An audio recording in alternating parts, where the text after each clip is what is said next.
먼저 성경 말씀 함께 보시도록 하겠습니다. 마태복음 25장 20절에서부터 30절까지 저와 함께 교독하시면 좋겠습니다. 마태복음 25장 20절부터입니다. 제가 먼저 읽겠습니다. 5달란트 받았던 자는 5달란트를 더 가지고 와서 가로되 주여 내게 5달란트를 주셨는데 보소서 내가 또 5달란트를 남겼나이다. 그 주인이 이르되 잘하였도다 착하고 충성된 종아 네가 작은 일에 충성하였으매 내가 많은 것을 너에게 맡기니 네 주인의 즐거움에 참여할지어다 하고 2달란트 받았던 자도 와서 가로되 주여 내게 2달란트를 주셨는데 보소서 내가 또 2달란트를 남겼나이다. 그 주인이 이르되 잘하였도다 착하고 충성된 종아 네가 작은 일에 충성하였으매 내가 많은 것을 네게 맡기니 네 주인의 즐거움에 참여할지어다 하고 1달란트 받았던 자도 와서 가로되 주여 당신은 굳은 사람이라 심지 않은 데서 거두고 해치지 않은 데서 모으는 줄을 내가 알았으므로 부러워하여 나가서 당신의 달란트를 땅에 감추어 두었나이다. 보소서 당신의 것을 가지셨나이다. 그 주인이 대답하여 가로되 악하고 게으른 종아 나는 심지 않은 데서 거두고 해치지 않은 데서 모으는 줄로 네가 알았느냐.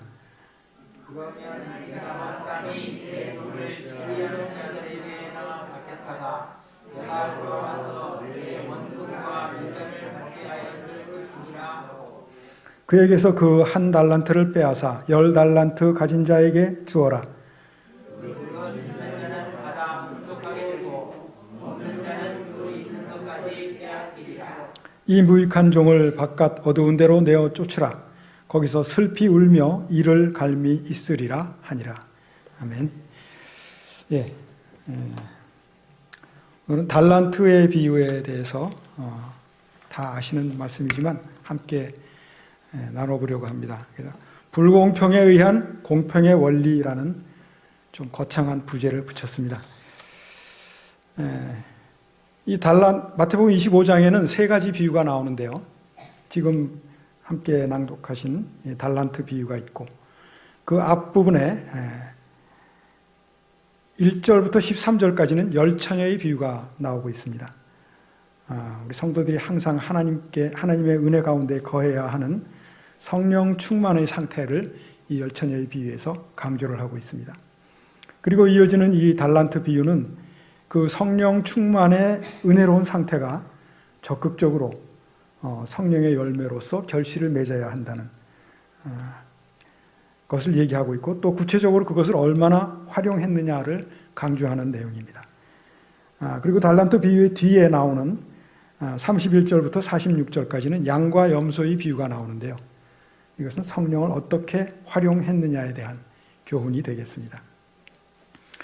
실물교훈 240쪽에 이런 말씀이 있습니다. 그분은 당신의 재림의 때가 가까이 왔음을 보여줄 징조를 말씀하시고 당신의 제자들에게 깨어 준비하라고 명하셨다. 그리고 그분은 재림을 기다리는 것이 무엇을 의미하는 것인지를 보여주셨는데 그것은 무료하게 기다리는 일로 보낼 것이 아니라 부지런히 일하면서 보내라는 것이다. 이러한 교훈을 달란트의 비유로서 가르쳐 주셨다. 또 화이프인의 편지 1903년 180 이런 말씀이 있습니다. 시간, 이성, 재물, 힘, 지적 능력, 마음속에 있는 친절 이 모든 것은 하나님이 주신 선물이며 인류를 축복하는 큰 사업에 사용하라고 위탁하신 것이다.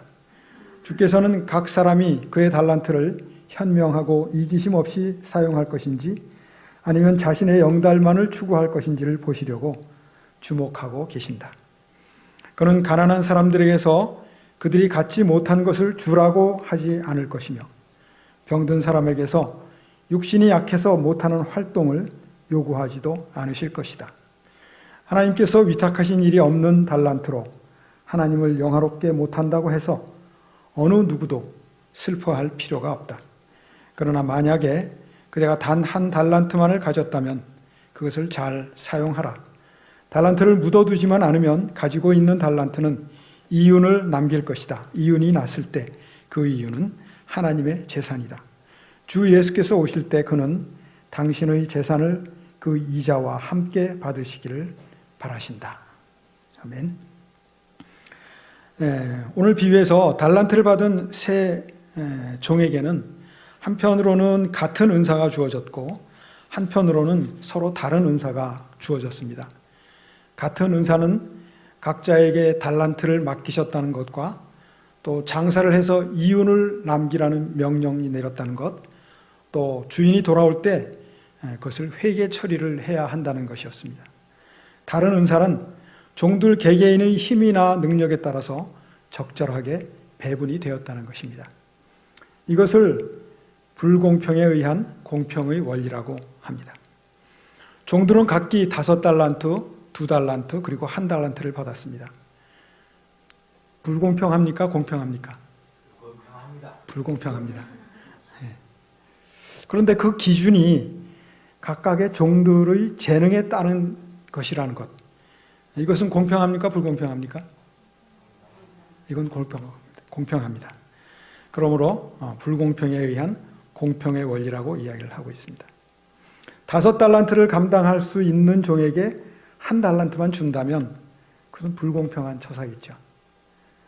근데 역으로 1달란트밖에 감당할 수 없는 종에게 5달란트를 주는 것도 역시 불공평한 처사하는 것은 마찬가지입니다.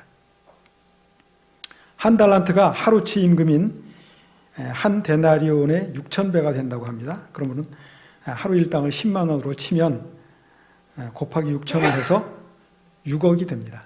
그렇죠? 2달란트면 얼마입니까? 12억 되겠죠? 5달란트는 30억이 됩니다. 저는 솔직하게 30억 감당할 자신 없습니다. 그냥 은행에 통장에 넣어두라 하면은 할 수 있겠지만 이것을 가지고 이 종들에게 준 것처럼 이것을 이용해서 이윤을 남겨야 한다고 저에게 주어진다면 머리가 아파서 아무것도 할 수가 없을 겁니다. 그래서 저에게 30억은 불공평입니다. 자, 이러한 불공평에 의한 공평의 원리에 따른 배분이 의미하는 바가 있습니다. 첫째로 그리스도인은 자신의 모든 물질적 소유뿐 아니라 성격, 지식, 교육, 의지, 환경 등이 다 근본적으로 주인 되신 하나님의 것이라는 것이죠. 그러므로 최선을 다해서 그것을 잘 관리해야 할 책임과 의무가 주어졌다는 것입니다. 두 번째로는 사람마다 능력과 재능에 따라서 소유가 맡겨졌다는 것은 저마다 고유의 인격과 역할이 있다는 말입니다. 그리고 또 그것은 각각 소중하고 존귀한 것임을 말하는 것이기도 하죠. 각 사람마다 개성과 창조적 능력은 다양하지만 그것이 각각 독특하게 소중한 것이라는 것입니다. 따라서 각자의 재능에 따라서 적합한 소유가 맡겨졌다는 믿음을 갖게 된다면 우리는 각각 자기가 맡은 일에 최선을 다하게 되는 근거가 되는 것입니다.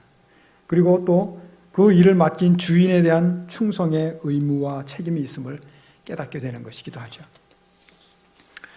그래서 우리 각 사람들은 각자에게 주어진 감당해낼 수 있는 소명을 가지고 이 땅에 태어난다고 하였습니다.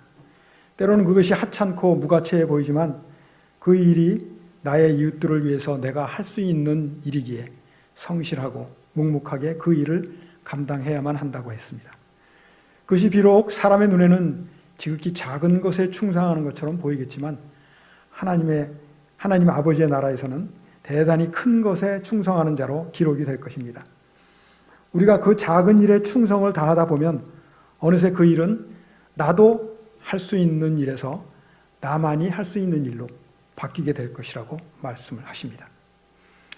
이 착하고 충성된 종으로 평가를 받은 5달란트 받은 종과 2달란트 받은 종들은 이 달란트를 받자마자 바로 가서 장사를 하였다고 했습니다. 나에게 맡겨진 사명을 이루기 위해서 어떤 일을 착수함에 있어서 책임과 의무감을 가지고 지체 없이 그 일을 시작하였다는 것이죠.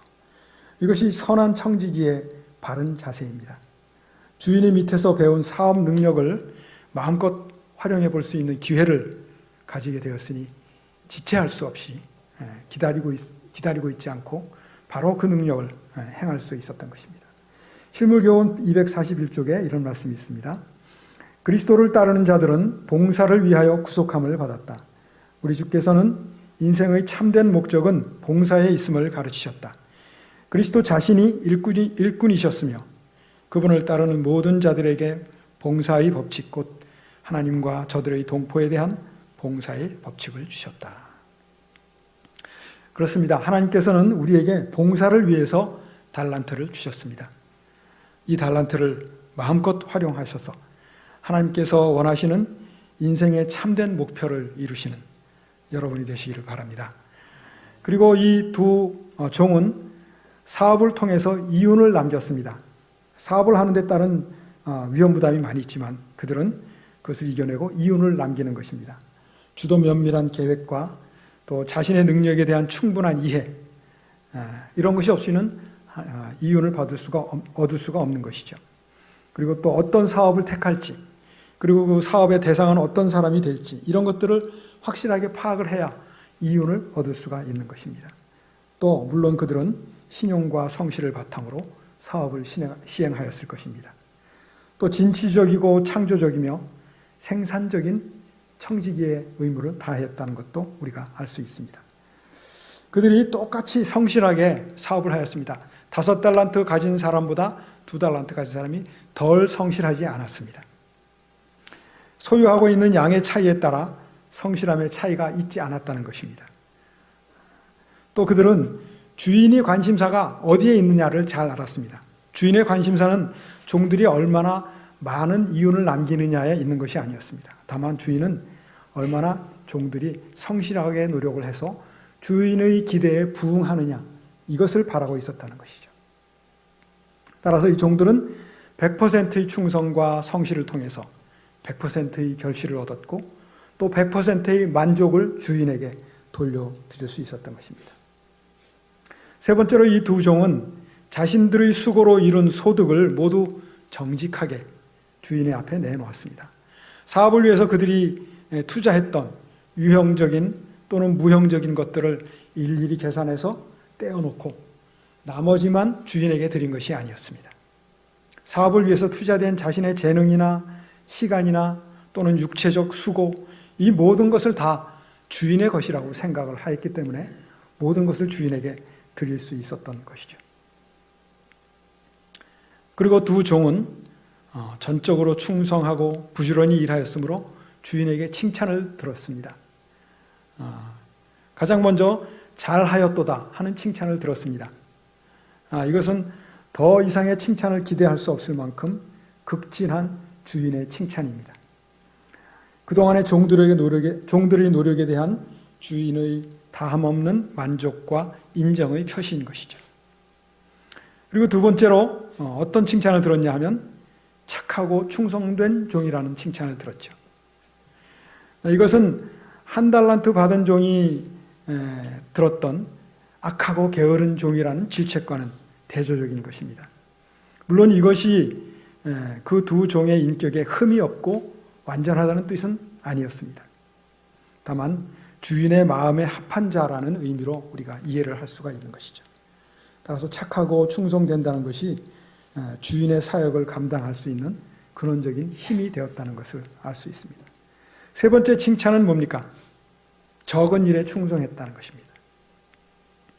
여기서 말하는 적은 일이라는 것은 종의 관점이 아니고 주인의 관점입니다. 아까도 말씀드렸지만 5달란트나 2달란트는 결코 작은 것이 아닐 뿐 아니라 오히려 엄청나게 많은 액수입니다. 그러나 주인의 관점에서는 적은 액수였고 이것은 우리가 얼마나 큰 일을 했느냐보다는 우리가 얼마나 성실하게 했는지에 우리가 더 관심을 갖기를 바라시는 주인의 뜻이 있는 것입니다. 주를 위해서 큰 일을 하겠다는 사람보다 주를 위해서 적은 일이라도 기꺼이 하겠다는 사람, 이 사람을 하나님께서는 원하고 계십니다.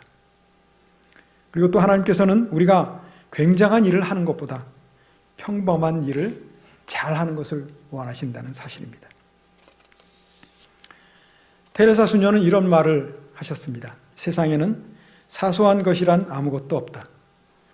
하나님이 만드신 이 세상은 모두가 큰 것이다. 사람의 눈에 크게 보이는 것과 작게 보이는 것은 하나님께서 보실 땐 아무런 차이가 없다. 하나님께는 모두가 큰 것이고 동시에 하나님의 크심 앞에서는 모든 것이 작고 사소한 것이다. 그래서 우리 주위에는 별로 중요하지 않은 것, 나에게 있어서 별로 중요하지 않은 것 같은 사소한 사람이 있습니다. 있으시죠? 예. 그러나 성경은 이런 사소한 사람이 바로 큰 사람이라고 우리에게 경계를 해주고 있습니다. 지극히 작은 자 하나에게 한 것이 주님께 한 것이라고 말하고 있지 않습니까? 알지 못하는 동안에 천사를 대접한 사람도 있습니다. 우리는 그것을 다 알고 있죠. 사람뿐이 아닙니다. 또 나에게 별로 중요하지 않은 것 같은 시간도 있습니다. 그래서 소홀히 하고 잠으로 때우고 허송세월하는 그런 일들이 있죠. 그러나 성경은 이러한 사소한 시간이 하나님의 큰 시간인 것을 우리에게 경고하고 있습니다. 다들 잠들어 있을 때 주님께서 다시 오실 것입니다. 때문에 어느 때나 늘 깨어서 준비하고 있으라 하는 것이 하나님의 우리에게 주시는 교훈이시죠. 그래서 하나님께서 주신 시간을 귀하게 여겨야 할 것입니다. 또 사람이나 시간뿐이 아니고 내게 별로 중요하지 않은 것 같은 많은 일들이 있습니다. 한 달란트 받은 종은 그 한 달란트를 소홀히 여겼죠. 굉장히 큰 것이지만 그것을 작은 것이라고 오해해서 결국은 주인에게 책망을 받고 있는 것까지 다 빼앗기고 쫓겨납니다. 이렇듯 성경은 사람이든 시간이든 또 일이든 우리에게 사소한 것이란 없다는 것을 교훈으로 알려주시고 계십니다. 중세 시대의 어느 한 수도원에 부엌에서 봉사하는 평신도가 있었습니다. 어느 날 수도원을 방문한 한 사람이 그 사람에게 물었어요.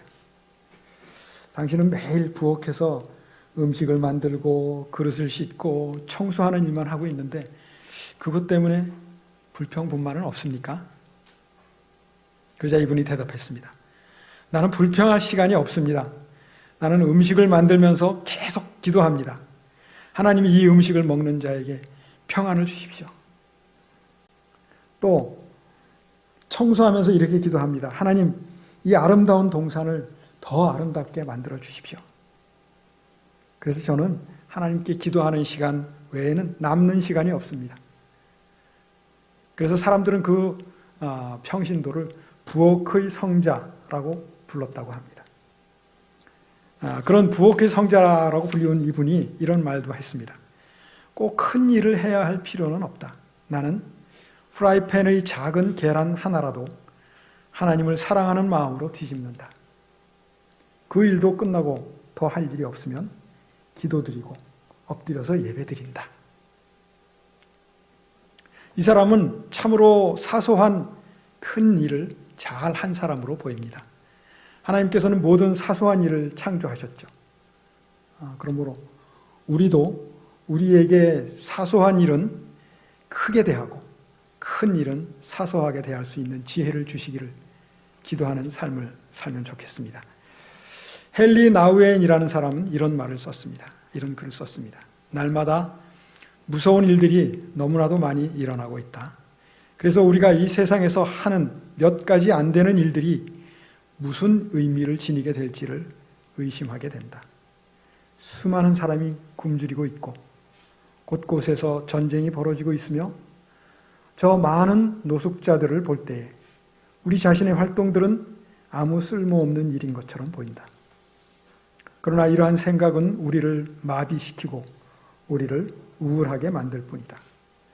바로 여기에 부르심이라는 말의 중요성이 있다. 우리는 이 세상을 구원하기 위하여, 모든 문제를 해결하기 위하여, 그리고 모든 사람을 돕기 위하여 부르심을 받은 것은 아니다. 그러나 우리는 우리의 가정에서, 직장에서, 그리고 이 세상에서 각각 고유한 부르심을 받고 있다. 우리를 향한 부르심이 무엇인지를 분명하게 볼 수 있도록, 그리고 우리가 믿음을 가지고 그 부르심에 따라 살 수 있는 힘을 우리에게 주시도록 우리는 하나님께 부단히 요청해야 한다. 그러면 우리는 작은 일에 대한 우리의 충실함이 이 시대의 병을 치유하는데 가장 효율적인 처방이 된다는 사실을 발견하게 될 것이다. 아멘. 세계가 필요로 하고 또 하나님께서 필요로 하시는 사람은 남달리 특별한 일을 할 수 있는 사람이 아니고 흔히 있는 일을 특별히 솜씨 있게 하는 사람이라는 말이 있습니다. 우리는 남의 재능을 부러워해서는 안 되겠죠. 사람은 모두 저마다의 재능을 가지고 태어나기 때문입니다. 문제는 그것을 어떻게 활용하느냐에 있습니다. 세상 사람의 눈에 뜨이는 재능이든지 아니면 남모르게 꽃피우는 재능이든지 맡은 일에 대해서 자랑스럽게 여기면서 충성하는 것이 우리에게 필요하겠죠.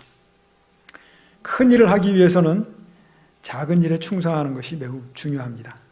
그 일은 남들이 알아주지 않는 일이기도 하고 또 다른 사람들이 참여하기를 꺼리끼는 일이기도 합니다. 아무리 해도 생색나지 않는 일이기도 하고 또 누구에게 자랑할 것이 없는 일이기도 합니다. 근데 이러한 일이야말로 정말 보람있고 귀하고 자신의 전체를 송두리째 쏟아내는 헌신하는 일이기 때문에 더 아름다운 일입니다. 어떤 분들이 이런 일을 하고 계실까요? 떠오르는 누군가가 있습니까? 정혜덕 집사님? 많이 있으세요? 예.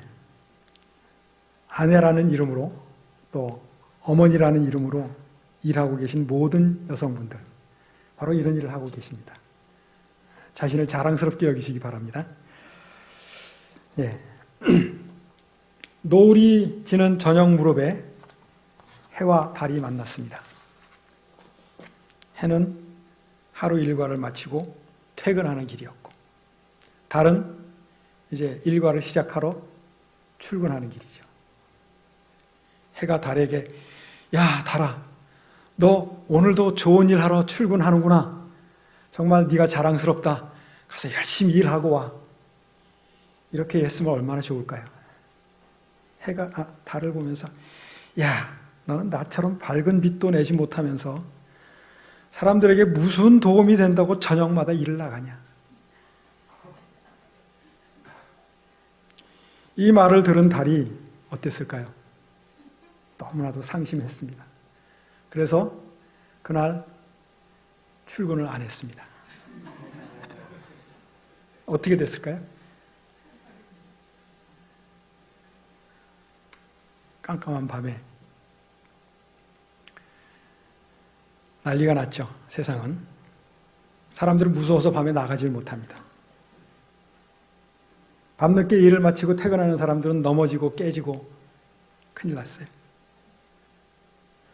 더 이상 사람들이 날이 어두워졌을 때 노래를 하지 않습니다. 그리고 사람들이 달을 보고 시를 짓지 못합니다. 쓸쓸하고 재미없는 세상이 되고 말았죠. 그제서야 해는 자신의 잘못을 깨달았습니다. 그리고 달에게 찾아가서 용서를 구했죠. 해가 밝아서 좋습니다. 그러나 언제나 밝은 것이 좋은 것만은 아니죠. 잠을 자야 하는 밤에는 밝은 해가 오히려 방해가 될 뿐입니다. 이렇듯 하나님께서는 사람마다 각기 다른 재능을 주셔서 서로 도우며 살도록 하셨습니다. 자기만 잘났다고 자랑하는 해도 나쁘지만 또 나는 아무것도 못한다며 실망하는 달이 되어서도 안 될 것입니다. 자기에게 주어진 능력을 개발하고 다른 사람의 능력도 인정해 주면서 서로 도우며 사는 그리스도인들이 되시기를 바랍니다. 간혹 어떤 사람들은 나 하나쯤이면 안 하면 어때? 또 나 같은 사람이 무슨 힘이 있나 하면서 자포자기하고는 합니다. 하지만 사람의 몸에는 수천 수만 개의 혈관의 가지가 있고 세포가 있습니다. 또 그 중에서 하나의 혈관이나 세포가 막히게 되면 몸 전체가 마비되거나 사망에 이르게 될 수도 있습니다. 단체라는 것은 한 사람이 귀중한 것이죠. 아무리 많은 사람이 모인 단체라고 해도 그 중에 한 사람에게 맡겨진 고유의 사명과 책임이 있는 것입니다. 나 하나쯤이야 하면서 소홀하게 생각하는 사람은 어떠한 단체에서도 불필요한 사람이 되겠죠. 이런 사람이 소속된 단체는 무너지고 말 것입니다. 그러므로 예수님께서는 가장 작은 일에 충실한 자가 큰 일에도 충성할 수 있다고 말씀을 하시는 것입니다. 어떤 부잣집의 주인이 두 종을 불러서 이야기를 합니다. 약속한 대로 자네들은 내일부터 자유의 몸일세. 근데 한 가지 부탁이 있네. 오늘 저녁에 지프로 새끼를 꼬아주게. 이 일이 아마 우리 집에서 하는 마지막 일일 거야. 그러니 반드시 가늘고 길고 질기게 새끼를 꼬아주게. 어떻게 한다고요? 가늘고 길고 질기게. 주인이 들어갔습니다. 그러자 한 종이 투덜거리죠. 아, 참 악질이야. 어떻게 마지막 날까지 이렇게 일을 시킬 수 있지? 그러자 또 다른 종이 이야기합니다. 이거 뭐예요? 내일부터 자유의 몸이잖아. 근데 뭐 이런 일 가지고 그래. 우리가 늘 해오던 일인데. 그리고 솔직한 말로 우리가 어디 가서 저런 주인을 만날 수 있겠나? 두 종은 각각 자기 생각대로 새끼를 꼬았습니다. 한 사람은 굵고 대충대충. 근데 한 사람은 어떻게 해요? 가늘고 길고 질기게. 그렇게 해놓고 각각 들어가서 잤어요. 다음날 아침에 주인이 두 종을 불렀습니다. 자, 그동안 내 집에서 수고가 많았네. 고생들이 많았어. 덕분에 내 집 살림이 많이 늘어났으니 떠나는 자네들에게 감사의 인사를 하고 싶네. 어제 꼰 새끼를 가지고 저 광에 들어가서 엽전을 깨울 수 있을 만큼 깨워 가지고 가게. 그 돈 가지고 가서 잘 먹고 잘 살기 바라네. 자, 가늘고 길고 질기게 꼰 새끼에는 엽전이 차곡차곡 깨어졌겠죠. 그러나 굵고 대충대충 꿰n 새끼는 엽전이 잘 들어가지도 않을 뿐 아니라 몇 개 들어가면 곧 끊어지고 말았습니다. 작은 일에 충성한 결과와 그렇지 않은 결과는 이렇게 엄청난 차이를 가져오게 되는 것입니다. 자, 이제는 한 달란트 받은 종에 관해서 생각을 해보겠습니다. 이 종은 첫째로 주인을 굳은 사람으로 생각했다고 했습니다. 굳은 사람이라는 말을 다른 성경 번역본에서는 박정하고 포악하고 거칠고 무서운 분이라고 번역을 했습니다. 그래서 종은 봉사 자체의 즐거움이나 주인을 기쁘게 해드린다는 그런 동기가 없고 실패에 대한 두려움 때문에 일을 하지 못했던 것입니다. 두려움은 우리를 어떤 일에 최선을 다하지 못하도록 막습니다. 그뿐만이 아니라 시도조차 못하게 하죠. 두 번째로 이 종은 주인을 심지 않은 데서 거두시는 분으로 표현을 했습니다. 주인을 아주 질이 나쁜 구두쇠나 또 돈을 모으는 데는 광적이면서도 투자하는 데는 인색한 타인의 노동력을 착취해서 불로소득을 얻는 그런 사람으로 평가를 했던 것입니다. 그리고 세 번째로 종은 주인을 해치지 않은 데서 거두시는 분으로 표현을 했습니다. 가을이 되면 추수한 곡식을 마당에 놓고 말리죠. 그 다음에 키질을 합니다. 왜 키질을 합니까? 네? 네. 해치기 위해서입니다. 네. 겨를 해치기 위해서. 그런데 종은 마당에서 키질을 하려는 노력조차 하지 않고 알곡을 모으려고 하는 불로소득자로 주인을 평가를 했던 것이죠. 그리고 비난을 하는 것이죠. 그 외에도 그는 달란트가 차등 지급된 것으로 주인이 불공평하다고 불평을 했고 또 자기보다 많이 받은 다른 종들을 시기하고 질투했습니다. 그리고 한 달란트는 너무 적어서 큰 일을 하지 못할 것이라고 낙심하였습니다. 또 이 작은 이자라도 얻을 지혜조차 사용하지 않았죠. 근데 한편으로 생각해 보면 이 종은 그는 그 돈을 가지고 방탕하고 낭비하지 않았습니다. 범죄에 사용하지도 않았죠. 또 선행을 억압하는 데 쓰지도 않았고 악을 방조하는 데 사용하지도 않았습니다. 오히려 도난당하거나 유실되지 않도록 땅에 잘 보관했다가 나중에 주인과 회개할 때, 그러니까 정산할 때 그것을 고스란히 가지고 가서 내놓았습니다. 이렇게 아무런 나쁜 짓을 하지 않았음에도 주인은 이 종을 악하고 게으른 종이라고 질책을 하였습니다. 이유가 무엇입니까? 단순하게 그에게 부과된 책임을 이행하는데 게을렀기 때문이죠. 이 한 달란트 받은 종의 죄는 나태의 죄입니다. 아무것도 하는 것 없는 죄, 이것이죠. 열처녀에 비해서 나오는 미련한 다섯 처녀도 부도덕하거나 거짓말하거나 죄를 짓지 않았습니다. 그러나 그들도 역시 나태해서 자신에게 기름을 공급하는 데 게을렀던 것입니다. 그로 인해서 그들도 심판을 받았다는 것, 우리도 잘 알고 있습니다. 그래서 진취적인 봉사의 결연은 곧 소극적 범죄와 깊은 연관성을 가지게 된다는 말이 있습니다. 우리를 위해서 마련된 저 하늘 저택에 거하게 되면 아무 일도 하지 않고 편하게 쉬면서 빈둥거리며 살 것이라고 생각하는 분 아무도 안 계실 것입니다. 하나님 자신도 끊임없이 일하시는 분이십니다. 그러므로 모든 사람을 일꾼으로 삼으실 것입니다. 천사들도 하늘의 일꾼이라고 하지 않았습니까? 무거운 짐을 지고 수고하는 짐승이 게으른 사람보다 훨씬 더 창조의 목적에 가깝다 하는 말도 있습니다.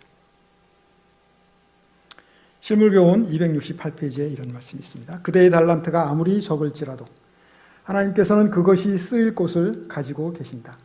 그 한 달란트가 지혜롭게 사용된다면 그 달란트에 부과된 사업이 성취될 것이다. 우리가 더하기 법에 따라 작은 일에 충실하게 행할 것 같으면 하나님께서는 곱하기 법에 따라 우리를 위해 역사하실 것이다. 이 작은 것들이 주의 사업에 있어서 가장 고귀한 영향을 미치게 될 것이다. 아멘. 한 달란트를 이용해서 얻은 결과가 아무리 적을지라도 하나님께서는 곱하기 법으로 5달란트나 2달란트로 얻은 결과와 똑같도록 만들어 주실 것이라는 말씀입니다. 어떤 나라의 임금님이 왕자를 위해서 왕자의 아내를 구해주려고 방을 냈습니다. 왕자의 부인을 구한다는 방이죠. 전국 각지에서 네로라 하는 집안에 뛰어난 미모와 학식을 가진 딸들이 몰려왔습니다. 그런데 임금님은 후보자 모두에게 쌀을 한 대씩 주면서 이것을 한 달을 살고 와라 이렇게 명령을 했습니다. 쌀 한 대면 몇 끼 먹을 수 있습니까? 대략. 예?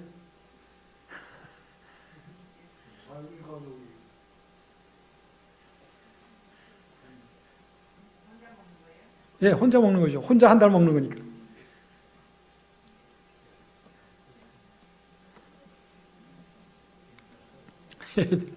집에 가서 계산해 보시기 바랍니다. 자, 한 대씩 주면서 한 달을 먹고 오라. 그래서 이 쌀을 가지고 간 처녀들은 어떤 처녀는 아예 처음부터 굶기 시작을 했고 어떤 처녀는 그것을 30등분을 해서 하루에 한 등분씩 밥을 먹고 살았습니다.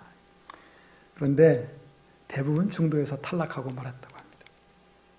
근데 한 슬기로운 처녀가 이 해결 방법을 생각하다가 쌀 한 대로 떡을 만들었습니다. 그래서 이것을 어떻게 했을까요? 시장에 가지고 나갔죠. 아름다운 처녀가 떡을 들고 나와 있으니 얼마나 잘 팔렸겠습니까? 조금 비싸도 사겠죠. 그래서 다 팔았습니다. 다시 쌀을 샀고 다시 떡을 했습니다. 또 떡을 가지고 시장에 나갔어요. 이렇게 하루 이틀 사흘 하다 보니 어떻게 됐겠습니까? 굶기는커녕 매일 쌀밥을 먹고 고기도 먹고 또 장사하느라고 바삐 움직이니까 건강해지고 한 달이 지났습니다. 이제 왕궁으로 복귀했죠. 다른 많은 처녀들이 왔는데 거의 모두 산송장이나 다름이 없었습니다. 그런데 이 처녀는 어때요? 건강하고 아름다운 모습으로 궁 안으로 들어갔습니다. 이 처녀의 뒤로는 떡을 잔뜩 실은 수레가 따라 들어갔습니다. 당연히 이 처녀가 왕자의 아내가 되었겠죠. 착하고 충성된 종이 되는 것과 악하고 게으른 종이 되는 것의 기준은 주인에 대한 종들의 태도인 것입니다. 5달란트와 2달란트 받은 종들은 주인을 참으로 사랑했습니다. 의무감에서가 아니고 진정으로 사랑하는 마음으로 그들은 일을 하였습니다. 그러나 1달란트 받은 종은 주인을 그저 부려먹기만 하는 나쁜 주인으로 여겼던 것이죠. 이 비유의 핵심은 장사를 해서 얼마나 남겼느냐 그것이 아니죠. 주인을 얼마나 이해하고 있으며 얼마나 사랑하느냐 여기에 달려있는 것입니다. 하나님은 우리 모두에게 알맞은 달란트를 주셨습니다. 그래서 우리 모두가 협력해서 그 달란트로 하나님의 뜻을 이루라는 명령을 하고 계시죠. 그러나 간혹 우리는 내가 남들보다 조금 더 재능이 있다고 해서 다른 형제들을 무시하고 독단적으로 나가기도 합니다. 반대로 어떤 분은 나에게는 재능을 적게 주신 것이 너무 원망스러워서 하나님을 원망하고 있을지도 모릅니다. 그러나 하나님은 나 잘났다고 목소리를 높이는 사람에게도 또 자기에게 주어진 능력과 환경과 처지를 불평하는 사람들에게도 똑같이 진노하실 것이라고 했습니다. 우리 모두가 하나님이 주신 달란트를 하나로 모아서 협력하면서 하나님 나라의 확장에 힘써야 할 것입니다. 부족하면 부족한 대로, 넘치면 넘치는 대로 서로 협력하는 사랑과 이해와 용서가 넘치는 우리 병원교회와 성도님들 되시기 바라면서 말씀을 줄이겠습니다. 하늘에 계신 아버지 하나님, 우리에게 주신 각자의 능력에 따른 적절한 달란트로 인해 감사드립니다. 지혜롭게 하나님 사업을 위해 사용하게 하시고 우리의 재능들이 모여서 이 땅에서 하나님의 나라가 확장되는 데 큰 힘이 되도록 축복하여 주시옵소서. 예수님 이름으로 기도드리옵나이다. 아멘.